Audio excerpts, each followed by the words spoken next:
Welcome to Booked All Night, the podcast where hot takes meet craft notes and no one gets enough sleep. I'm Jess. I'm Katie. I'm Julia. I'm Maggie. Get ready for unhinged hot takes, A whole lot of books, midnight giggles, and zero shame. Grab your blankets, booklets, it's time to get booked all night. I'm Jessica Mary, and today I am joined by Brittany Ranew, author of Line of Fire, which is part of the Fire Prophecy. I can talk, it's fine. The Fire Prophecies series. Now, before we get started, if you are watching us live today, make sure that you join the Pillow Fort, which is our free-to-join Discord server where you can add questions to this very interview. We only take questions from our Discord, so make sure to join today. And if you are listening after I have finished editing this episode, then make sure you join the Pillow Fort so you don't miss any opportunity to add your questions to our future episodes. And now please welcome Brittany Ranew to the pod. Hello, welcome, yay! Hi! Thank you for having me. I'm excited. Yes! So as we start all of our interviews, we like to jump off right into games, because games are fun, they get us laughing, and the first one is Superlatives. And it's very much end of the yearbook kind of thing. So just to kick us off, we're going to do these. I'm going to give you a prompt. You're going to tell me which of your characters is least likely to, most likely to, etc. Okay. Okay. Okay. So the first one is most likely to ignore a text for 3 business days. Oh,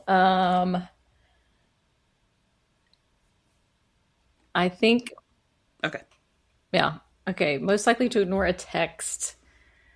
I think I would, I feel like I would pick my main character, Riley, for that one. Yeah. Okay. Yeah, go ahead. Yeah. Most likely to open a new project instead of finishing the current one. Okay. I'm also answering Riley for that one. I promise there will be other answers. Most likely to say just one more chapter at 2 a.m. That would be Magdalyn. Same, Magdalyn. I sit there and I struggle. I have sleepy time meds that I take at bedtime, and I'm like, I can do it. I can get through the next chapter. And I sit there fighting them. I'm like, this defeats the purpose. It's fine. I know. I do the same thing. Least likely to keep their desk clean. Logan. That would be Logan for sure. He's so, he's chaotic in one word. We love him already. We declare that he is the new mascot. Anyone who is chaotic gets to be the mascot here at Booked All Night. It's fine. Yeah, I like it. And the final one is most likely to emotionally spiral over a fictional character. I think I would pick Emma for that one. Probably because that's what I would do, and I put way too much of myself in her, so... You're like, oh no, I know it's this one. This one right here. Yeah. So you or your marketing team have described the Fire Prophecies as Percy Jackson meets Narnia, which I think is a really fun promise to readers, because I love those things. So what elements from those inspirations did you want to capture, and where did you intentionally diverge? Yeah, I think, well, first of all, so Percy Jackson's like my all-time favorite series. Rick Riordan, my favorite author. I say that I wouldn't be a writer today if it weren't for him. Mm-hmm. And I think kind of what I loved about Percy Jackson, well, lots of things, but some of the things that I loved about Percy Jackson that I kind of infuse those themes into my series is kind of the idea of discovering the hero within yourself and the power, the powers that you have. I think that's part of all the different characters in Percy Jackson where, they have it's demigods. So there's a patron Roman or Greek god, and then that they have powers from, and then learning to access those within themselves. And so kind of have a little bit of that in my series where there is a unique magic system that's based on magical gifts and patron wizards. So there's the gift of fire, obviously, and you have a patron fire wizard. So I think that's something a very key element there. And also the New York connection, the portal to Lastoria, which is the magical realm that they all go to college in, and that's off of Central Park. So you have a New York connection there. And then with it being a portal fantasy, There's tunnel system, and they portal all over like human realm and magical realm and on their adventure. And kind of naturally that portal element comes from Narnia for sure. But also the like one of the things that I love about Narnia is just kind of like the overarching idea of like good versus evil, and choosing the light over the darkness. And so I definitely like infuse that into the series. And no spoilers. I mean, literally the title of the first book is Line of Fire. So there may be another important element there that you will find out as you read. Yeah. So that portal system, is that as confusing as the New York subway? Yes, actually. No one's ever asked me that, but gosh, yeah, that is perfect descriptor. Yeah. Yeah. I used to intern at Macmillan up in New York, and really hard because I live in South Jersey, so I would take a 3-hour bus ride all the way up. And the Macmillan at the time, I don't think they're there anymore. I think they might have moved offices, at least for some of the imprints. But they were at the Flatiron building, and the bus stop home was at the convention center, the Javits Center, which, by the way, is 28 blocks away. And I know that because I got lost on the subway and then had to take an Uber over, took a later bus. It was like such a whole fiasco. Yeah. And from then on, I was like, screw it, I'll just walk. And yeah, I lost a lot of weight because 3 times a week I walked 28 New York City blocks. That sounds painful. Yeah, it was rough. But I now know my way by heart from the Flatiron building to the Javits Center. Yep. I mean, yeah, you could have used my portal system, because there is an element where, the portals will open up where you need them to be. So I could have given you a shortcut. That would have been nice, instead of somehow winding up in Times Square. And I'm like, I don't think I got on that. I was so upset. I was like, I just want to go home. It's been a long day. Yeah. But so Riley starts in a really relatable place. He's a college senior, feeling like he might be a failure before his powers even manifest. And college seniors, I think everybody feels that failure oncoming feeling. But how important was it to ground this particular epic story in what is a very real, what am I doing with my life moment? Yeah, well, it comes from a real place, because that was how I was feeling when I started writing this series. Mm-hmm. I had already graduated college. I was out of college for a few years at that point, and I was still feeling very lost. And so it was definitely me kind of exploring, okay, what, you're supposed to be this like adult in the real world, and yet you feel lost. And what do you do with that? And it's like, you kind of feel like you haven't come into your own. You haven't figured out what your destiny is. And of course, in my story, Riley gets some destiny thrust upon him, and he has to figure out how to grapple with that, how to control it, how to, really like at the heart of it, it's like how to become the hero of your own story. Like, how do you own your own destiny? Mm-hmm. And that is like the journey that Riley goes on. And then with the second book will be out later this year, you're going to start to see that with Emma as well. So the first book only has his point of view, Riley's point of view, and the second book has both of theirs. So it is definitely coming from a real place of me trying to figure out what I wanted to do with myself. I went to school for music. I wanted to be a professional singer, mm-hmm. and, be on Broadway and kind of like all of those dreams. And yet I wasn't doing those after college. So it was just like, I felt lost, and I had to kind of, learn who I was as a person. So I definitely wanted to infuse those themes into the series. I feel that me and my many art degrees feel that, almost everyone here at the podcast majored in writing, and we are all like, whew, boy, do we feel that big mood of I am not fulfilling up to what I thought that I would be. Oh, yes, and producer Rob majored in film, correct? Yep, mm-hmm. Yeah. Whole podcast covered in art degrees, and we're like, we're using them here at the podcast, and that's good enough for me. Yep. Yeah, you find a way to dive back into your passion. That's all that matters. So. Yes. I think there is something very chaotic and iconic about a magical crash landing into the girls' bathroom. So what does that moment set up for the tone of the story? Yeah. So first of all, I love humor. And so there's a lot of humor in this series. And that's actually another thing that I love about Percy Jackson. It's like, you're dealing with like really heavy stuff and dark prophecies and all of that, which is also, I have prophecies in my series. And yet the humor can kind of cut in there, and it just adds fun to it, but it's also like just makes it feel more real and relatable, I think, too, because I think a lot of people use humor to kind of cut through tension and hard things. And so my characters definitely do that for sure. So yeah, I wanted a way for Riley and Emma to have a chance meeting, and then I just heard Logan screaming at me that like he was going to be the one to like totally screw things up, and that's exactly how it happened. So you're like, all right, fine. Yeah. Agent of Chaos. There we go.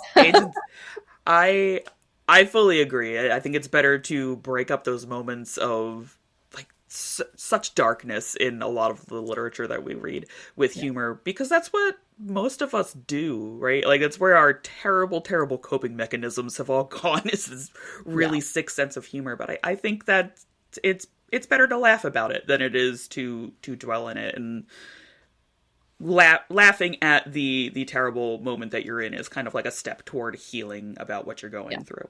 Yeah, I definitely agree, for sure. And my last question for this particular section, the prophecy elements introduces this looming, almost inevitable darkness. Mm-hmm. How did you balance fate versus choice in Riley's journey? Oh, that's a good question. Yeah. And I think that like you'll see the characters go more on that journey, even more so in the second book. Yeah, I think it takes a lot to, when you have, I think just even in life, like we have things like thrust upon us, and maybe they're not as epic as saving the world. But it happens. And I think that it's not easy to start to make those decisions for yourself and kind of like learn to have autonomy in that. Yeah. It's not easy at all. But I think you just kind of, you get to a point where you're like, okay, no more. Like it's just, you see the stakes very clearly and you start to understand what you want. And then you start to make those different choices to get to what you want. So you'll definitely see the characters go on that journey for sure. I mean, it's personal development, right? I mean, I think that's why we read books. We want to see ourselves in the characters and find those relatable journeys and development points. And, that's what I've tried to do with my characters. I love that. I also love the discussions on fate versus choice and how we all kind of get twisted back into it. Like, I don't have a lot of favorite, from my English degree literature books. But Oedipus is one of my favorites because his choices are actively trying to avoid his fate, and it's what ultimately leads him into it. And I love stuff like that where it's like, you never really had a choice, or did you? Yeah. Like, you could have just not killed anybody, and then you never would have killed your father, but okay.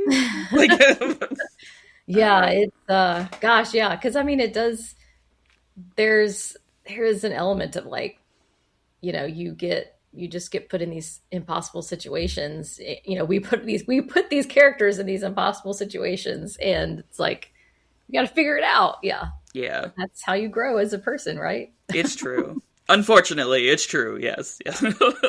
Yeah. That brings us up to the very first game of the podcast. Okay.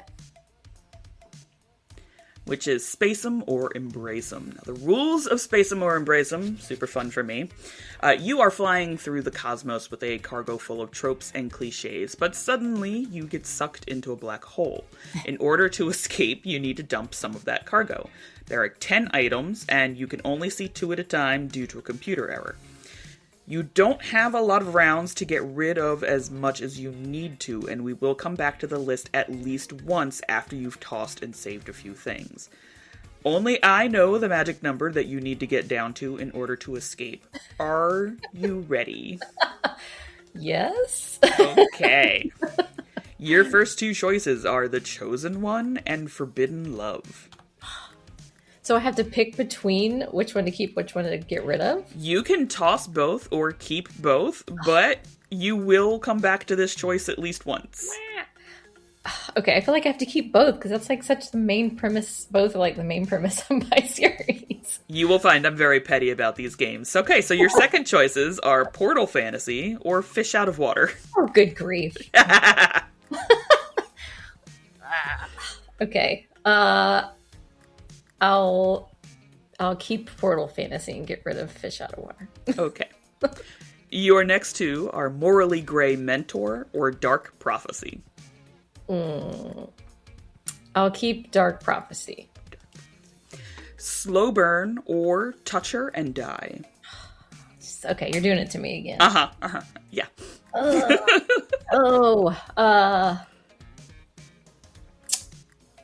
I'll keep Touch Her and Die. Okay. The next two are Secret Magical World and Accidental Destiny. I feel like I have to get rid of some things. I guess I'll get rid of both of those. Okay. Let me do one quick count. Okay, and so this is your second round. You get at least one extra round here. Okay. To get down to the magic number. So we are back to Chosen One or Forbidden Love. I will keep Chosen One. Okay. Portal Fantasy or Morally Gray Mentor. I'll keep Portal Fantasy. And you managed to escape the black hole. Very nice. You get to keep Chosen One, Portal Fantasy, and Touch Her and Die. Oh, okay. I can live with that. That's great. All excellent choices, I believe. Yes. Yeah. I don't think there was any wrong choices in any of that, but here we are. I love putting these lists together. This and what's another one we played? Never Have I Ever Spoiled My Own Book, where I go through your Instagram and I'm not above putting things up there like never have I ever written a book called The Lion of Fire. I'm just petty about all of these games. It's a weekly highlight for me. It's lovely. I think that's great. It's so fun. Take it to your friends. Make them squirm too. It'll be fun. Okay, so section 2 is all about writing craft and reading habits. So how do you manage tone? So like, your elements of humor, romance, and dark prophecies to make all of that feel cohesive. Yeah, that's a good question. And I feel like I learned even more about that going through the editing process for the second book. I don't know, you start to really understand what your voice is, and you just kind of have to trust your instincts when it comes to that. So like if you're going through and like editors suggesting like a huge change in like dialogue, or cutting an entire chapter, that type of stuff. And I think you just have to, of course, take that advice and think through it. And then at the end of the day, it has to be like that instinctual, like, okay, if I cut this dialogue or if I change this dialogue too much, it's then going to lose my voice, which is blending the humor and the dark prophecies and all that together. And so I think it's definitely just an element of trust. And the more you write, the more you understand what your voice is. It just takes a lot of time writing. And I think sometimes when I've had, of course I have writers like ask me for advice, and I think it's like sometimes people want it to be more complex than it is. And it's like, you just have to write, just have to keep writing. I love and hate that answer because it's true. Like at the end of the day, the answer is sit down and do it.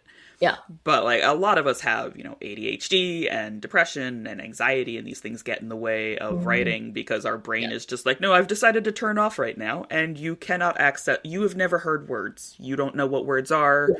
You have never used a keyboard a day in your life. And you're just like, thank you. This sucks. Yeah. But the imposter syndrome, man. Yeah. Yeah. Like, that as well. Or even, I know one thing that I suffer from, and I talk about it constantly in interviews, I call it 20K limbo, where like I get up to 20,000 words and then you have to start making these decisions. And I'm just like, but which decisions? And then I just sit there and no decisions get made whatsoever. So it's rough. And I think a lot of people, I think there are some people that are blessed truly that they can just sit down and do it, and then there's like the rest of us that kind of have to make a schedule and get ourselves in the mood and have the right snacks and the right drinks and the right temperature of the room, and it just kind of like romance ourselves into getting the work done. Oh, I like that. Romance yourself. Yeah. Yeah, I think, I mean, I'm very disciplined with my calendar. You know, I run a real estate business. So it's like for me, I have to be very structured. You know, I'm up early writing, and, you know, I may like randomly take a whole day off just to write because it's like good to kind of get into that zone. But it really is like the discipline of just having your butt in the chair. And what I have found is that when I am feeling like kind of stuck on something, like, oh my God, this scene is like not working, I just keep like, you know, plodding through it. And somehow it's like 30 minutes go by and you go, oh, wait, that's it. Like something just unlocks and then you go. So, but you don't get those moments if you don't like just keep at it. It's true. And the zone is addictive. Like you get in there and suddenly it's like 6 hours later and your husband's knocking on your door like, hey, did you eat today? And you're like, maybe, I don't know. And you're like, it's just covered in like candy snacks all around your desk. And you're like, yes, I have eaten today. Perhaps not the best choices, but food has entered my body. Yeah, there was many times in the writing cave recently, because I just turned in the second book, like complete, like edits are done. It is 100% done. Congratulations. Thank you. Woo. But my office has a window right in front of where my desk is. And so my husband would, and it's to the backyard. So my husband would have the door shut in here. Of course, I'm in the cave. And then all of a sudden I see this figure in front of me in front of the window. Like, hello. Did you forget about me? I'm like, I'm in the zone. Don't interrupt me. Yeah. Yeah. It's so rough. I've yelled at, I feel bad. I've yelled at my husband before when he's come in and be like, do you want dinner? Oh my God, you ruined it. Now I don't know where I'm going. It's awful. Yeah, I know. So other questions. I have them here, I swear. What is your planning process look like for a series like The Fire Prophecies? Are you mapping things out early or kind of discovering threads as you go? A little bit of both. So when I originally had the idea for the series, I actually had a dream about Riley and Emma. That was like the magical moment that I was like, oh wait, there's something here. You know, it was like, what would be a wizard who randomly meets a human and starts to fall for her, and he's trying to bring her into her world. Well, they are in two opposite worlds. How is that going to work? You know? Yeah. And so from there, it was then just me brainstorming kind of what the overall storyline was going to be. So I definitely had some major plot points, like all like outlined out, like with the 3 books, and kind of like I knew where I wanted the story to go, like how I wanted to end, like all the way at the end. Yeah. And then from there, it's like I kind of create a skeletal outline of the book, and I let the characters speak to me and tell me how to get from like one point to another, because like there's a lot of like, you know, gray areas in between from one kind of main plot point to the next in the book. So I am like letting the characters like show me the way. It's honestly, to me, like that's where like real life magic is, when the story is like writing itself, because the characters are like yelling at you, you know? Yeah. And you get, you know, when you do spend so much time with them, they really do like live in your head. So for me, it's like a combination of plotting and pantsing together. And it works. It creates magic, I think. I like that. Yeah. So how do you decide the rules and limitations of your magic system, especially when Riley's powers are still emerging? Yeah, I think for me, trying to ground stuff in reality is important. And like you know, mine's urban fantasy. It is set in the modern world with, you know, of course there's magical realms and all that too. So for me, it's like, okay, trying to ground things in reality, that helps me create rules that will be believable to readers. And I've always kind of loved the idea of like magic comes at a cost. Like it can't just be like, they just have endless abilities, and even like Superman has kryptonite. Like there's Yeah. got to be some cost, some stakes here. So, just, as they use their powers, they get drained. There's as they use the powers, they start to grow in their ability. Like they get more confident, they unlock new things. So that was my take on it, as these characters are really honing their abilities. I really love when magic has consequences because I love fantasy, but a lot of fantasy still has that, like, well, we could do it with magic and there it's solved. And I'm like, but that's like so easy. Yeah. Like you don't I want to watch them struggle, which is a weird thing to say, but I want to watch them struggle and overcome things, right? Yeah. One Yeah. of one of my favorite scenes, I think it was from Serpent and Dove, where the main character is a thief and she's breaking into a mansion. In order to break the lock, she just breaks her finger, and that's what breaks the lock. And I'm Ooh. like, ouch! Yikes. Yeah. But okay, like, consequences. I enjoy this, and like there's a give and take right then. It's not about semantics. It's like I need to break a thing, and so here I have broken a thing. Like I have paid that cost. I love stuff like that. I think that makes for stronger world building. Yeah. No, I definitely agree. And yeah, you gotta, it helps you relate to the characters, I think, too. Yeah. Yeah. Like, how bad do you want that stuff inside the mansion? You gonna break your finger? Yep, exactly. Yeah. So what kind of books are you reaching for lately, and do they influence the balance of romance versus fantasy in your own work? Yeah. I've always loved fantasy, so I'm definitely reading the fantasy genre the most, and then we'll also read romantasy too. So whether it's fantasy without romance or fantasy with it, I love all that. So Mm-hmm. I'm typically reading in the genre quite a bit. And yeah, it's so funny because last year, yeah, at the beginning of 2025, I had one of my best friends was like, I keep hearing all this buzz about like the Sarah J. Maas universe. Like, would you want to like read her books with me and do a buddy read? And I was like, yeah, I've wanted to, but I've never like it's so daunting. So that's why Yeah, I there's a never lot. started. So Yeah. we fell down the rabbit hole of that Oh last boy. year. So we have now read Akatar and Throat of Glass, and are going to start Crescent City. So we'll be prepared for when Akatar comes out later this year. Oh my goodness. Yeah, That is so a I have, lot. yeah, I've read lots of books of hers, and I think I learned a lot with writing action Hmm. from her writing, and I think also, balancing romance as well. Hmm. And one thing I love about Throne of Glass is like kind of the epic nature of the fantasy and the world building elements of that series with the romances blended in. And that was my original vision for my series.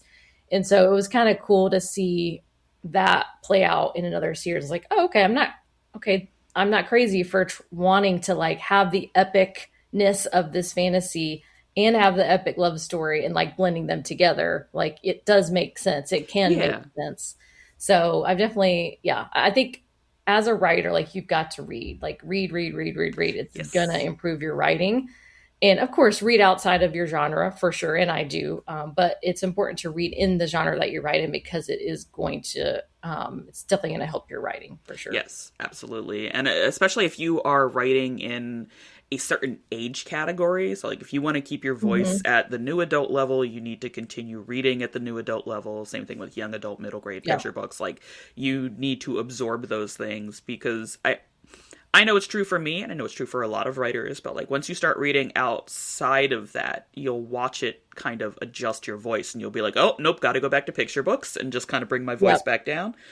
Yeah, that's a good point for sure. Hmm. Yeah. And the same thing with genre. You're not only reading it because you want to see where the market is and where the market might be going, but also because you don't want to be doing all of these things in your books. You want your books to be standing out, and so Yeah. it's research on many different levels. Yeah. But I think that goes back to like what I said earlier about the intuition and the gut Yeah. instinct of like, this is my voice. This is important to my characters and the story. So I'm going to keep this instead of editing it out Yep. or changing it to sound more mainstream. And, like this, that's the kind of stuff that you just really start to hone in on and trust yourself with Yep. through the editing process. Yeah. Absolutely. And my final question for this section is, when something isn't working in a draft, what is your go-to move to figure out the problem? I think my first instinct is to stop and think back what my characters like what's the internal and external stakes and goals for my character. That helps like ground it back into, okay, what are they really trying to accomplish? What's most important to them? And then like what's getting in the way of that? And that, especially with dialogue, that will help like inform the dialogue. Like they would say this exactly because this is like where they're coming from. But I think also sometimes taking a step back, like just taking a break, like maybe just go walk around the block, go do something else in the house and coming back to it. That helps too. Just, kind of clearing your head. Yeah. Because then, they talk about like when you do monotonous tasks, like you're vacuuming or whatever, doing the dishes, that's when you have like the best ideas because your brain is like free. Yeah.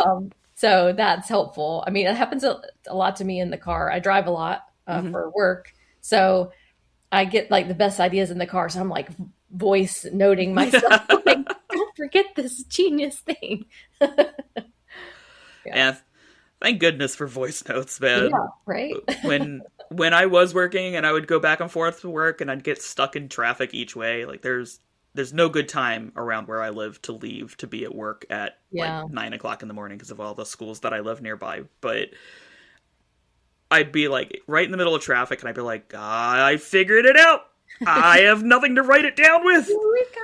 Ah, crap. Yeah, it's rough being a writer when you are not around things to write with. Always keep your phone nearby. Always keep a notebook.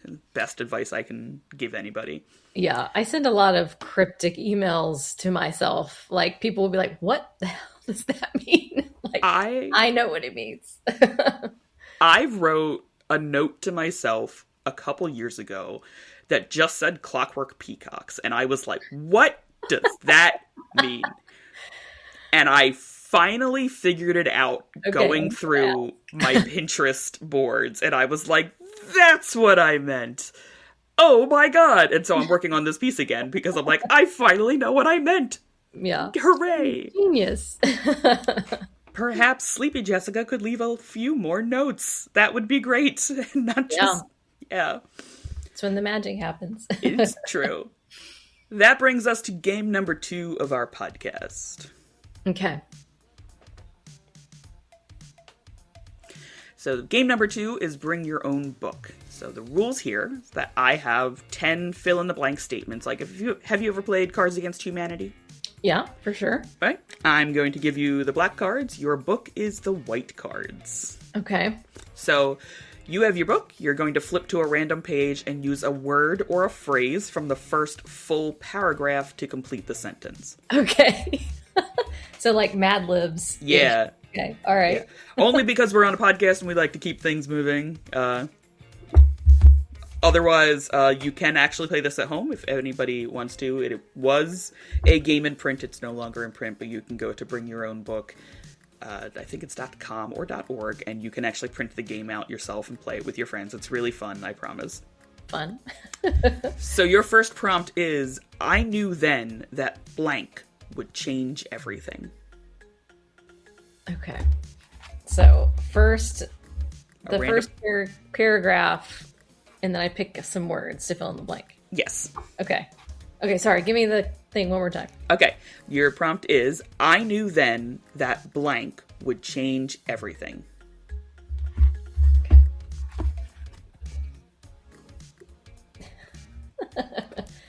I knew then that British literature would change everything.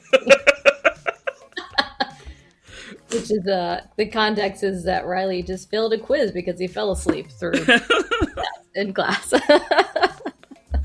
It's true on every account. Yeah. I love it. Your next one is, the last thing I expected was blank.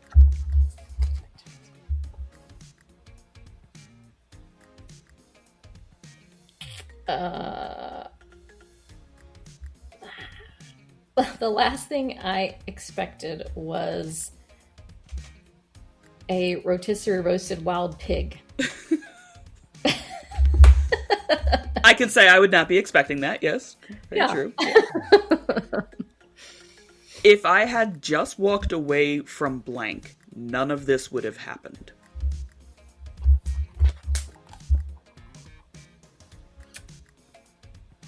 If I had just walked away from John Wallace, none of this would happen, which that's a character in the book that you will find out. That's actually kind of ominous.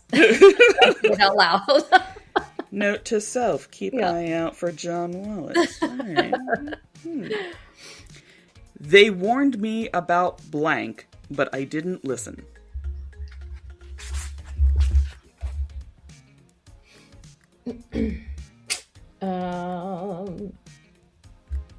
They warned me about the figure running towards him, but I didn't listen. Okay. In the end, it was always about blank.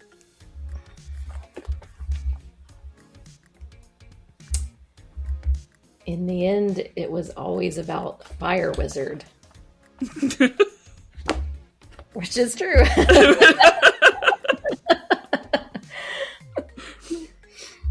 I should have realized the truth when blank.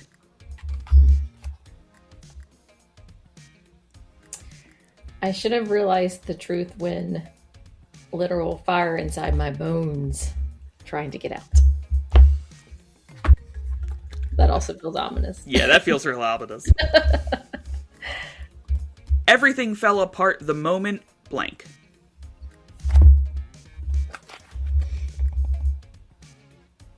Let's see. Everything fell apart the moment transportation magic with no limitations. Yeah, that seems real unsafe.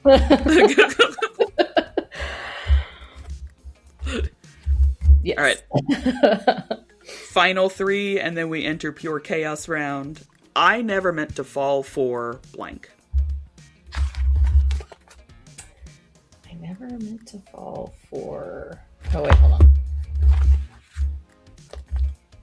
I never meant to fall for respectable college student. Which I think is like describes none of the characters in my... The one thing I couldn't control was blank. The one thing I couldn't control was kids unattended. Yes. Perfect. And the last one is, and somehow, despite everything, blank still mattered. And somehow, despite everything, tunnel system still mattered. Which is also very ominous. I keep finding ominous things. So this final section is just, if you've ever been at a sleepover and you've had sleepy ha-has, or if you've ever been high and just spouted out weird questions, that's what this last section is. Okay. So, if your book were a pastry, what would its flavor profile be? Oh, oh gosh. If it was a pastry, it would be a raspberry tart. I don't know. It's like the tart and sweet blending, you know? Yeah. Yeah. Okay.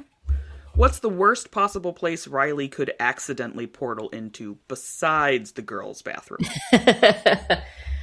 Ah, the Brotherhood's lair. Ooh. Dun dun dun. If Emma had to survive a reality TV show, which one is she winning? Oh, she's winning anything related to like a music competition. American Idol. She's winning American Idol. Yeah, that's easy. Which character is absolutely banned from having a group chat, and why? I think I have to pick Logan because we've already established he's the Yeah. chaos. He's just unhinged, and it only gets worse in the second book. Sorry, He'd not sorry. be. I imagine him to be the weirdo with questions at 3 o'clock in the morning, just blowing up my phone. And he'll be like, "Oh my god, shut up!" And the whole thing gets Yeah, exactly. If your magic system had a side effect that was completely ridiculous but unavoidable, what would it be? Um.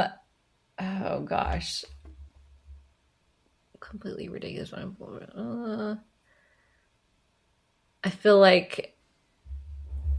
I mean, well, this is probably too realistic, but I would say like every time they go through a portal, that they throw up uncontrollably Oh, afterwards. Yeah, it's like teleportation sickness, basically.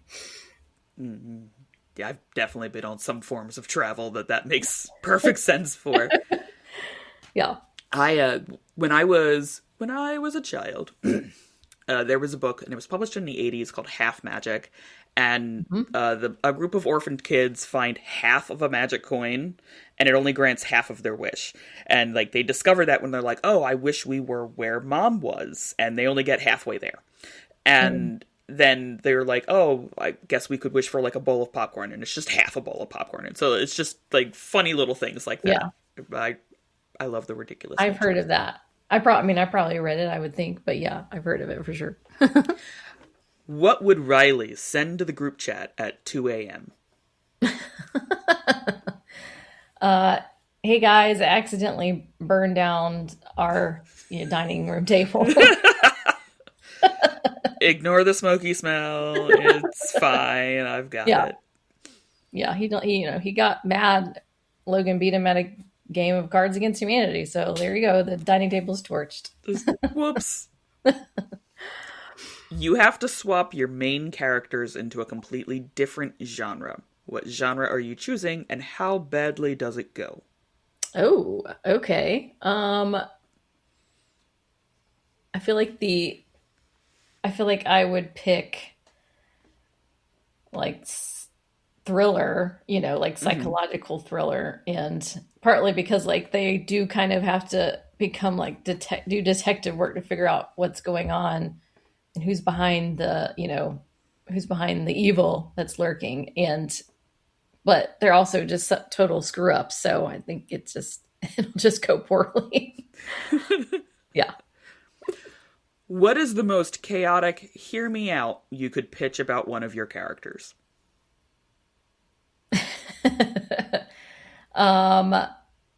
Yeah, I think I'm gonna pick Logan again. It's like, hear me out. You're gonna be annoyed with how unhinged he gets and how hot-headed he is, but at the end of the day, he's your ride or die. Like he's a Warcraft wizard. You're not gonna survive without him. That's fair. Very fair. And the last one, if your villain had to take a customer service job for a week, how long could they last? Not long at all. The patience would run out immediately, and yeah, I mean, especially when you have like dark magic at your disposal, it's not going to go well. No. I can think of the many customer service jobs that I've had in the past, and if I were to be like, "Snap, you're on fire," yeah, I don't think that would be beneficial. Yeah. So finally, we ask this of all of our guests. Is there anyone that you would like to thank, from agents to editors, writing partners to friends who had to listen about your book a million times? Yeah, there's lots of people. We could just spend like a whole entire podcast with that. Yeah. I mean, my book is dedicated to my husband, so like he's a very clear choice of, he supported me from day one, and he's heard me yap about the book and, dealt with me being in the writing cave and doing all these events and all the things. So yeah, like huge shout out to my husband. I mean, all my family and friends have been incredibly supportive. That list is super duper duper long. And I think like I would specifically say, my publisher Indigo River, the series got acquired, and they relaunched the first book and they're putting out the second book. And so like they have really come alongside me and pushed me, and made the second book like even better than I thought it could be. So like their editorial team, like huge shout out to them for sure. It's been an amazing process, and I'm super proud for how I've grown as a writer and how great the next book is. And I can't wait to get it out there. That's lovely. Yeah. Thanks for staying up with us. Follow us on Instagram and Threads at Booked All Night Pod. Drop a comment to let us know what you thought of today's show, and join our Discord server for giveaways, excerpts, and more. It's still in the works, but we're aiming for 100 members. Catch our live author interviews on YouTube and leave a question for our guests on our Discord server. Check out our shop and website at bookedallnight.co. And if you're loving the chaos, don't forget to rate us 5 stars. Until next time, booklets, remember, stay booked all night.